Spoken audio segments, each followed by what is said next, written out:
Good morning students. Last lecture में मैंने आपको पायरोल की केमिकल प्रॉपर्टीज अपन ने देखी थी, केमिकल, फिजिकल और इलेक्ट्रोफिलिक सब्स्टिट्यूशन रिएक्शन के बारे में भी मैंने बताया था कि इलेक्ट्रोफिलिक सब्स्टिट्यूशन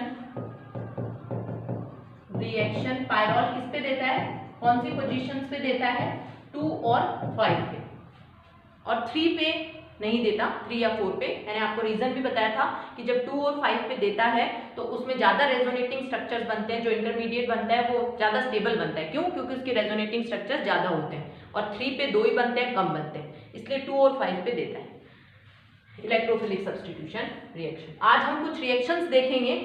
उससे पहले मैं आपको ये बताना चाहती हूँ कि पायरोल जो है वो बेंजीन से भी ज्यादा रिएक्टिव होता है इलेक्ट्रोफिलिक सब्स्टिट्यूशन रिएक्शन की तरह। देखो, एक तो देखो इलेक्ट्रोफिलिक सब्स्टिट्यूशन रिएक्शन नाम से ही आपको पता चलना चाहिए कि अटैक कौन करेगा, इलेक्ट्रोफाइल। जिसके पास इलेक्ट्रॉन की कमी है वो वहां जा रहा है जहां उसे इलेक्ट्रॉन चाहिए। ठीक है, अब क्या होता है, हम कह रहे हैं सब्स्टिट्यूशन। सब्स्टिट्यूशन मतलब किसी चीज को हटा के खुद लगाए।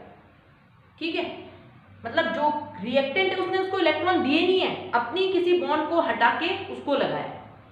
ठीक है, अगर दिए होते, जैसे कि एडिशन, इलेक्ट्रोफिलिक एडिशन रिएक्शन कौन सी होती है, जो एल्कीन और एल्काइन देती है, जिनमें बॉन्ड हट जाता है और सिग्मा बॉन्ड बन जाते हैं, मतलब उन्होंने अपने पाई इलेक्ट्रॉन दिए। लेकिन यहाँ सब्स्टिट्यूशन होता है, ये जो बेंजीन और ये जो होते हैं ये अपने पाई बॉन्ड को नहीं तोड़ते हैं, ये सिर्फ जैसे H है तो H को हटा के, H को हटाते हैं और क्या जोड़ते हैं, E जोड़ते हैं, उसकी जगह रिप्लेस कर सकते हैं, रिप्लेस करते हैं। क्यों? क्योंकि ये एडिशन नहीं दे सकते, क्योंकि ये जो पाई इलेक्ट्रॉन है यही तो इनकी स्टेबिलिटी का कारण है, यही इसकी एरोमेटिसिटी जनरेट करता है, इसलिए एरोमेटिक कंपाउंड्स हमेशा सब्स्टिट्यूशन रिएक्शन देते हैं। और आपको पता है पायरोल भी एरोमेटिक है, अपन ने लास्ट लेक्चर में उसके रेजोनेटिंग स्ट्रक्चर्स भी बनाए थे, इसलिए हमेशा कैसी रिएक्शंस देते हैं ये, इलेक्ट्रोफिलिक सब्स्टिट्यूशन। इलेक्ट्रोफाइल तो आएगा क्योंकि इलेक्ट्रॉन बहुत सारे हैं, लेकिन वो क्या होगा, सब्स्टिट्यूट होगा, ऐड नहीं होगा। ठीक है, अब मैं क्या कह रही हूं कि जो पायरोल है वो ज्यादा रिएक्टिव है इलेक्ट्रोफिलिक सब्स्टिट्यूशन रिएक्शन के लिए एज कंपैरिजन टू किसके, बेंजीन के। रिएक्टिविटी ज्यादा है, मतलब ये इलेक्ट्रोफाइल को ज्यादा अपनी तरफ अट्रैक्ट करता है। ऐसा क्यों? देखो, ऐसा इसलिए, आप ये देखो बेंजीन में कितने इलेक्ट्रॉन होते हैं, 6 इलेक्ट्रॉन होते हैं, मतलब 6 कार्बन पे 6 ही कार्बन है, 6 कार्बन पे 6 इलेक्ट्रॉन घूम रहे हैं बेंजीन में। सिर्फ मैं पाई इलेक्ट्रॉन्स की बात कर रही हूँ, सिग्मा की नहीं। 6 कार्बन पे 6 पाई इलेक्ट्रॉन घूम रहे हैं, तो एक कार्बन पे उसको कितना मिलेगा, आप कह सकते हो एक कार्बन पे 1 इलेक्ट्रॉन के करीब मिलेगा। 6 कार्बन पे 6 इलेक्ट्रॉन, तो एक कार्बन पे जो एवरेज इलेक्ट्रॉन डेंसिटी होगी वो ऑलमोस्ट कितनी होगी, 1 इलेक्ट्रॉन के करीब होगी। ठीक है, कंट्रीब्यूशन एक कार्बन को इतना मिलेगा। ठीक है, अगर हम यहाँ पे देखें, यहाँ पे तो हर एक कार्बन पे 1 इलेक्ट्रॉन का कंट्रीब्यूशन है, 1 इलेक्ट्रॉन की डेंसिटी आप कह सकते हो ना। लेकिन यहाँ पे आप देखो, यहाँ पे भी 6 इलेक्ट्रॉन घूम रहे हैं, 2 3 4 5 6 इलेक्ट्रॉन कितने कार्बन पे, 5 कार्बन पे। ठीक है, 5 कार्बन पे 6 इलेक्ट्रॉन घूम रहे हैं, तो एक कार्बन पे कितने इलेक्ट्रॉन डेंसिटी होगी, 1.5 की इलेक्ट्रॉन डेंसिटी होगी एक कार्बन पे।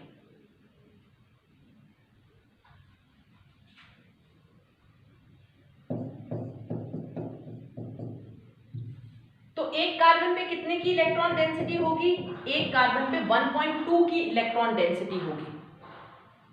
तो 1 से तो ज्यादा है, हर एक कार्बन पे 1 तो है, इसका मतलब हर एक कार्बन जो है उस पे इलेक्ट्रॉन डेंसिटी ज्यादा है, तो इलेक्ट्रोफाइल को ज्यादा अट्रैक्ट करेगा, इसलिए ये बेंजीन से भी ज्यादा रिएक्टिव होता है इलेक्ट्रोफिलिक सब्स्टिट्यूशन के लिए।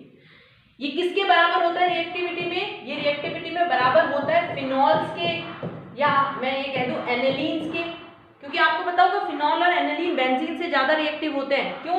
क्योंकि इनके ऊपर लोन पेयर होते हैं, ये इलेक्ट्रॉन डेंसिटी बढ़ा देते हैं। तो जो अपना पायरोल है वो भी फिनॉल और एनिलीन के जितना रिएक्टिव है रिएक्टिविटी में। ओके, सबसे पहले ये चीज कि रिएक्टिविटी इसकी किसके बराबर होती है, पायरोल की फिनॉल और एनिलीन के बराबर होती है। अब अपन बात करते हैं कुछ इंपॉर्टेंट रिएक्शंस की, जिसमें सबसे पहली जो रिएक्शन है वो अपन पढ़ेंगे हेलोजिनेशन रिएक्शन। हेलोजिनेशन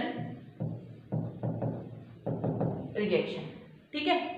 इस हेलोजिनेशन में भी सबसे पहली रिएक्शन अपन जो पढ़ेंगे वो है क्लोरीनेशन, ठीक है। क्लोरीनेशन में देखो ये पायरॉल जब क्लोरीनेशन कराते हैं तो SO2Cl2 के साथ क्लोरीनेशन कराते हैं इसका, और 2 और 5 पोजीशन पे, दोनों पोजीशन पे क्लोरीनेशन हो जाता है। तो आप कह सकते हो 2,5 डाइक्लोरोपायरोल बन जाते हैं, ठीक है। अब अपन इनका कराते हैं इसका ब्रोमिनेशन।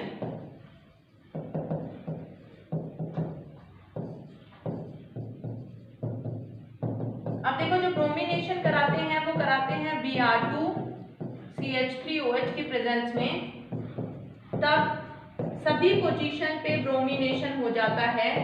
आप कह सकते हो 2, 3, 4, 5 टेट्रा आइडोपायरोल बनता है, ठीक है। फिर अपन आइडोनेशन कराते हैं। आइडोनेशन में क्या होता है, आइडोनेशन जो होता है इसका वो होता है आयोडीन और NaOH बेसिक मीडियम में, ये भी सभी जगह पे आयोडीन लग जाता है, ठीक है। रिएक्टिविटी ज्यादा होती है, तो ये होती है इसकी हेलोजिनेशन की रिएक्शंस, ठीक है। अब अपन देखते हैं इसके सल्फोनेशन की रिएक्शन। तो देखो मैंने आपको लास्ट लेक्चर में बताया था कि ये जो पायरोल होते हैं ये सेंसिटिव होते हैं एसिड की तरफ। एसिडिक मीडियम अगर आप इनको दोगे तो इनका पॉलीमराइजेशन हो जाता है, बहुत सारी पायरोल यूनिट्स जुड़ जाती हैं, इसलिए एसिडिक मीडियम में इनकी रिएक्शन नहीं कराते। कई बार ये क्वेश्चन पूछा जाता है कि क्यों हम पायरोल के लिए जैसे नॉर्मल अगर हम सब्स्टिट्यूशन रिएक्शन कराए ना बेंजीन या फिनॉल की, तो हम HNO3 और H2SO4 से कराते हैं नाइट्रेशन, और सल्फोनेशन H2SO4 से कराते हैं। लेकिन पायरोल या किसी भी ये जो आप थायोफिन, फ्यूरिन, सबके साथ यही बात है, इनकी रिएक्शन अपन एसिडिक मीडियम में नहीं करा सकते। तो इनका नाइट्रेशन या सल्फोनेशन कराने के लिए हमें कम acidic medium, mild acidic medium लेना पड़ेगा ताकि पॉलीमराइजेशन ना हो, ठीक है। तो इसमें देखो अगर हम इसका सल्फोन मान लो नाइट्रेशन कराते हैं, पहले मान लो इसका नाइट्रेशन कराना चाहते हैं, तो इसका जो नाइट्रेशन कराते हैं वो अपन कराते हैं HNO3 H2SO4 नहीं लेंगे, ज्यादा एसिडिक मीडियम नहीं लेंगे, अपन लेंगे HNO3 और एसिटिक एनहाइड्राइड लेंगे, ठीक है। HNO3 और एसिटिक एनहाइड्राइड लेंगे, तब जो रिएक्शन होगी उससे होगा क्या, उससे यहाँ पे NO2 जुड़ जाएगा सेकेंड पोजीशन। तो HNO3 H2SO4 नहीं लेंगे, HNO3 और एसिटिक एनहाइड्राइड के साथ नाइट्रेशन करें। फिर जैसे मान लो नाइट्रेशन के बाद सल्फोनेशन कराते हैं, तो सल्फोनेशन के लिए भी अपन इसमें ज्यादा एसिडिक मीडियम नहीं लेंगे और अपन इसका सल्फोनेशन कराएंगे SO3 पिरिडीन के साथ।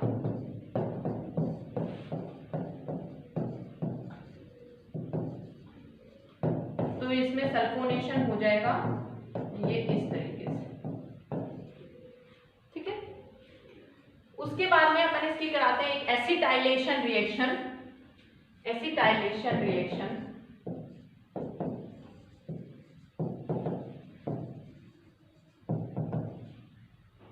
तो एसिटाइलेशन रिएक्शन में आपको पता है C+O CH3 जुड़ता है, तो आप इसकी रिएक्शन CH3COCl एसाइल क्लोराइड और SnCl4 के साथ करा सकते हो।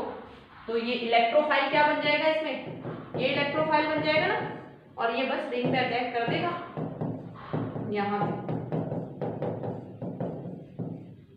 ठीक है। जैसे अपन कराते हैं फ्रिडल-क्राफ्ट एसाइलेशन, एल्काइलेशन, तो उसी तरीके से ये है इसकी एसिटाइलेशन रिएक्शन। या यही रिएक्शन आप एसिटिक एनहाइड्राइड और BF3 के साथ भी करा सकते हैं अपन।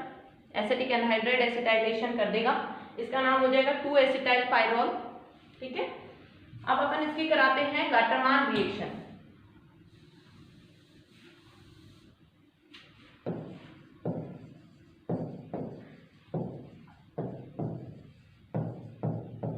तो गाटरमान रिएक्शन जो है इसकी अपन रिएक्शन कराएंगे HCl प्लस HCl के साथ, तो देखो ये दोनों मिलके क्या करेंगे, मान लो ये नेगेटिव इधर शिफ्ट हो गया इसका, तो ये HC नेगेटिव तो यहाँ पॉजिटिव आ जाएगा, डबल बॉन्ड N पे आ जाएगा H, नेगेटिव है तो ये H इससे जुड़ जाएगा और ये बन गया इलेक्ट्रोफाइल। ये इलेक्ट्रोफाइल फिर यहाँ अटैक करेगा और यहाँ पे क्या जुड़ जाएगा, CH डबल बॉन्ड NH, और फिर जब अपन इसका हाइड्रोलाइसिस कराएंगे मतलब पानी से इसका क्लीवेज कराएंगे तो यहाँ इसका क्लीवेज हो जाएगा इस बॉन्ड का और यहाँ क्या बचेगा, CHO बचेगा, फॉर्माइल ग्रुप रख जाएगा, ठीक है, 2 फॉर्माइल पायरोल हो जाएगा। ये है इसका गाटरमान रिएक्शन। अच्छा, ये इलेक्ट्रोफिलिक सब्स्टिट्यूशन रिएक्शंस हो रही है ये सारी, इन सभी में हो रहा क्या है, देखो आपको इतना हर रिएक्शन में मैकेनिज्म बताने की जरूरत नहीं है। हर रिएक्शन में हो रहा क्या है कि जैसे मान लो ये पायरोल है और हर बार आप देखो हर में इलेक्ट्रोफाइल बना होगा, नाइट्रो में NO2 प्लस बना होगा, एसिटाइल में CH3C डबल बॉन्ड प्लस बना होगा, हर में कोई इलेक्ट्रोफाइल बन के अटैक कर रहा है। वो करता कैसे है, तो आपको मैंने बताया था 2 और 5 पोजीशन पे करता है, तो ये इधर और ये इधर, ये 2 पे आ गए, तो यहाँ पे देखो ये NH यहाँ बॉन्ड इस पे आ जाएगा प्लस, ये यहाँ बॉन्ड और यहाँ इलेक्ट्रॉन आए, उस पे कौन जुड़ गया, इलेक्ट्रोफाइल जुड़ गया, ये बन जाएगा अपना। उसके बाद में क्या होगा, मैंने आपको बताया था ये एक सब्स्टिट्यूशन रिएक्शन है, तो H को हटना पड़ेगा, तो H हटेगा तो ये यहाँ पे ये वापस आ जाएंगे और ये NH और ये है एक कॉमन मैकेनिज्म जो कि एक इलेक्ट्रोफिलिक सब्स्टिट्यूशन रिएक्शन में होता है। ओके, सभी में यही हो रहा है, तो आप चाहो तो पहले एक बार बता सकते हो मैकेनिज्म, फिर सबका डायरेक्ट प्रोडक्ट बना दो। अब देखो एक रिएक्शन है बहुत इंपॉर्टेंट है, वो राइमर टीमान रिएक्शन। अब देखो ये रिएक्शन बहुत इंपॉर्टेंट है, आपको रिएक्शन सारी ही याद रखनी पड़ेगी क्योंकि ये जो चैप्टर है ये ज्यादातर रिएक्शंस का ही चैप्टर है। डायरेक्ट रिएक्शन भी पूछी जा सकती है कि इसके साथ अगर पायरोल की रिएक्शन एसिटाइलेशन कराएं तो क्या प्रोडक्ट बनेगा। तो एक को अगर आप अच्छे से पढ़ ले, तो जैसे मान लो आपने पायरोल अच्छे से पढ़ लिया, तो अब पायरोल में जो रिएजेंट उसके एसिटाइलेशन, सल्फोनेशन, नाइट्रेशन के लिए काम लिए गए ना, वही थायोफीन फ्यूरेन में लिए जाएंगे। तो आप एक अच्छे से याद कर लेते हो तो बहुत सी आगे की रिएक्शंस आपको अच्छे से याद हो जाएंगे। और ये रिएक्शन बहुत इंपॉर्टेंट है, राइमर टीमान रिएक्शन। देखो इसमें होता क्या है, इसमें इसका अपन मैकेनिज्म भी देखेंगे। इसमें ये पायरोल जो है ये क्लोरोफॉर्म CHCl3 प्लस बेस के साथ रिएक्शन करता है और इसमें 2 तरह के प्रोडक्ट बनते हैं। एक प्रोडक्ट तो क्या बनेगा, एक प्रोडक्ट तो बनता है ये, और एक रिंग बड़ी खुल के एक्सपैंड होके और ये 3-क्लोरोपिरिडीन भी बनता है।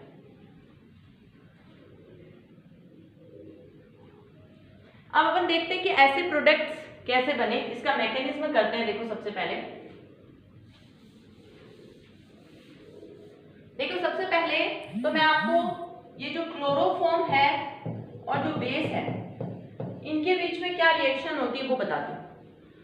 तो होता क्या है, सबसे पहले ये बेस है तो प्रोटॉन निकालेगा, तो क्लोरोफॉर्म से प्रोटॉन जब निकलेगा तो C नेगेटिव CCl3 बच जाएगा, ठीक है। अब क्या होगा, ये जो मॉलिक्यूल है, ये जो एनायन है, ये अपने आप अपना एक Cl- निकाल देता है, Cl- इसमें से निकल जाता है और उसके कारण क्या बनता है, कार्बीन बनता है, CCl2 डाइक्लोरोकार्बीन। ये इंटरमीडिएट बनता है। ये कार्बीन आपने फर्स्ट ईयर में पढ़े होंगे, जैसे कार्बोकैटायन कार्बेनाइन होता है, वैसे ये भी कार्बीन इलेक्ट्रॉन डेफिशिएंट इंटरमीडिएट होता है, इलेक्ट्रॉन की कमी होती है इसमें। क्योंकि देखो H+ निकला तो वो तो इलेक्ट्रॉन छोड़ के चला गया, लेकिन Cl लेके चला गया, तो वहां पे CCl2 रह गया, ठीक है। अब देखो अगर मैं इसके साथ Cl कोई भी नेगेटिव चार्ज अगर अपन इसमें ऐड करेंगे ना, तो वापस इसके ऊपर नेगेटिव आ जाता है। मैं क्या कह रही हूँ, अगर हम इसके ऊपर किसी भी नेगेटिव ग्रुप को वापस ऐड करेंगे ना, तो इसके ऊपर नेगेटिव आ जाता है। क्यों? क्योंकि लोन पेयर तो ये तो है ही इसके पास 2 इलेक्ट्रॉन, और अगर बॉन्ड बना लिए तो वो तो या तो इससे बना लेगा, जो भी आप नेगेटिव ऐड करोगे वो नेगेटिव आ जाएगा वापस। जैसे मान लो मैं Cl नेगेटिव को इस पे ऐड करूं तो CCl3 नेगेटिव बन जाएगा। ये मैं क्यों बता रही हूँ, ये आगे काम आएगा। अब देखो आप, ये तो आप अभी इतना ध्यान रखो कि क्लोरोफॉर्म और KOH रिएक्ट करके सबसे पहले डाइक्लोरोकार्बीन बना देते हैं। अब क्या होता है, ये जो डाइक्लोरोकार्बीन है ये पायरोल के साथ रिएक्ट करता है। तो सबसे पहले क्या होता है कि क्योंकि पायरोल सब कुछ सॉल्यूशन, एक ही सॉल्यूशन में रिएक्शन हो रही है, तो यहाँ पे जो बेस है वो बेस प्रोटॉन निकालेगा। प्रोटॉन निकालेगा तो ये पायरोल में भी क्या हो जाएगा, पायरोल एनायन बन जाएगा। ठीक है, अब अपन क्या करेंगे, इस पायरोल एनायन की रिएक्शन किसके साथ कराएंगे, इस डाइक्लोरोकार्बीन के साथ कराएंगे। ठीक है, ठीक है। अब क्या होगा, जब हम इसकी रिएक्शन डाइक्लोरोकार्बीन के साथ कराएंगे, वो जो इंटरमीडिएट बना ये इधर से इधर और ये इधर से इधर, तो रिएक्शन कैसी होगी, देखो यहाँ पे ये नाइट्रोजन इधर से इधर आ गया, यहाँ पे प्लस नहीं आएगा क्योंकि 3 बॉन्ड बने हैं, ये इधर, और यहाँ पे क्या आ जाएगा, नेगेटिव आएगा देखो, और इस नेगेटिव से कौन जुड़ रहा है, CCl2, और मैंने अभी बताया इससे कोई नेगेटिव चार्ज जुड़ेगा तो इसके ऊपर नेगेटिव आ जाएगा। ये देखो, तो जब इससे CCl2 जुड़ेगा तो यहाँ पे नेगेटिव आ जाएगा। आप ये देख लो, मान लो ये 2 इलेक्ट्रॉन से तो बॉन्ड बना रहा है, वो एक एक्स्ट्रा 2 इलेक्ट्रॉन इसको मिल गए। ठीक है, ये इस तरीके से इससे जुड़ेगा डाइक्लोरोकार्बीन। अब क्या होगा, अब यहाँ पे जो H है वो H इधर मूव करेगा। ठीक है, तो क्या होगा, देखो यहाँ पे, ये देखो यहाँ पे N तो वापस नेगेटिव हो जाएगा, ये वाली बॉन्ड यहाँ पे आ जाएगी, यहाँ पे भी ये बॉन्ड बन जाएगी, और ये जो H निकलेगा वो यहाँ जुड़ जाएगा इस वाले नेगेटिव के साथ। जो CCl2 के ऊपर जो नेगेटिव था वहां ये H जुड़ जाएगा, और ये बॉन्ड इलेक्ट्रॉन इस तरह से शिफ्ट हो जाए, ये बन जाएगा। ठीक है, अब अपन क्या कराएंगे, अब अपन कराएंगे इसका हाइड्रोलाइसिस। इसके हाइड्रोलाइसिस से क्या होगा, देखो यहाँ पे नेगेटिव था, यहाँ पे बॉन्ड है, यहाँ पे बॉन्ड है। इसके हाइड्रोलाइसिस से क्या होगा, जो भी Cl है उनकी जगह क्या आ जाएगा, OH आ जाएगा। दोनों Cl जो है ना Cl2 में, उनकी जगह OH आ जाएगा, और उससे फिर क्या निकल जाएगा, H2O निकल जाएगा। ठीक है, हाइड्रोलाइसिस से, क्योंकि एक कार्बन पे 2 OH कभी भी स्टेबल नहीं होते, हमेशा H2O निकल जाता है। तो H2O निकल के ये क्या बना लेगा, ये बना लेगा नेगेटिव, ये H, ये, और यहाँ पे CH, एक ऑक्सीजन बच जाएगा, ये बन गया 2-फॉर्माइल पायरोल एनायन, जिसे आप एसिडिक मीडियम देके और वापस अपन इस कंडीशन में ला सकते हैं। ये बना एक प्रोडक्ट तो अपना। अब दूसरा प्रोडक्ट अपना क्या बना था, पिरिडीन रिंग बनी थी। ठीक है, देखो वो पिरिडीन रिंग यहाँ पे आपको समझ में आ गया। वो पिरिडीन रिंग वाला जो काम होता है ना, इस वाले से ही, यहां से ही वो मैं आपको समझाऊंगी इस इंटरमीडिएट से। जब CCl2 ने अटैक कर दिया उसके बाद से, अगर ये H टूटता है तब तो रिएक्शन, अगर ये H वाला बॉन्ड टूटता है ना तब तो रिएक्शन चली जाती है आगे, फॉर्माइल लग जाता है। लेकिन H ना टूट के अगर रिएक्शन इस तरीके से हो कि CCl2 के ऊपर जो ये नेगेटिव है वो यहां अटैक कर जाए, तो रिएक्शन अलग तरीके से होगी। आप ये देखो, मैं ब्लैक एरो से शो कर रही हूं। ये मान लो ये नेगेटिव यहां अटैक करता है, तो देखो क्या होगा, अगर ये नेगेटिव यहां अटैक करेगा तो ये वाली बॉन्ड आगे शिफ्ट होगी और ये वाली बॉन्ड यहां शिफ्ट होगी, मतलब नाइट्रोजन के ऊपर आ जाएगा नेगेटिव, यहां बन जाएगी बॉन्ड और ये हो जाएगा CCl। ठीक है, ये होगा। अब आप देखो इसमें आगे, अब मैं इलेक्ट्रॉन की शिफ्टिंग कर रही हूं। आप ये देखो, ये इधर से इधर, ये इधर से इधर, और ये Cl निकल जाएगा। तो ये पिरिडीन बन चुका है। मैं नंबरिंग करती हूँ, फिर आप देखना 1 2 3 4 5 6। आप देखो 1 पे नाइट्रोजन है, 2 पे ये है, 2 के बाद में 3, 2 और 3 के बीच में देखो 1 और 2 के बीच में बॉन्ड बनी, ये नेगेटिव ने बनाई थी। फिर 2 और 3 में कोई बॉन्ड नहीं है। फिर ये जो बॉन्ड टूट रही थी ये कहाँ बनी, 3 और 4 के बीच में। ठीक है, 4 और 5 के बीच में कोई बॉन्ड नहीं है, 5 और 6 के बीच में। ये देखो, आप ये देखो, ये यहाँ तो 1 और 2 के बीच में बॉन्ड बन गई। फिर ये जो बॉन्ड बनी ना बीच में, जो इनके कारण बनी थी एक 3 मेंबर रिंग, इसके डायरेक्ट अटैक के कारण यहाँ पे एक 3 मेंबर रिंग बन गई थी। तो ये बॉन्ड जो है ये टूट रही है, और रिंग बड़ी हो रही है, 5 थी, 5 मेंबर की टूट रही है, देखो रिंग 6 हो जाएगी और ये यहां शिफ्ट होके इस 3 और 4 के बीच में डबल बॉन्ड बना लेगी एक और Cl निकल जाएगा, सिर्फ एक Cl रह जाएगा 3 के ऊपर।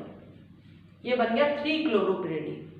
तो रिंग एक्सपेंशन भी होता है और इस तरह का प्रोडक्ट भी बनता है राइमर टीमान रिएक्शन में, इसलिए ये बहुत इंपॉर्टेंट है।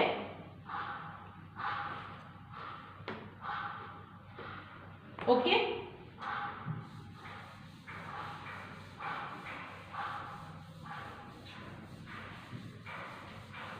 Okay, thank you. अभी इसकी कुछ और रिएक्शंस भी बची हैं जो अपन नेक्स्ट वीडियो में देखेंगे।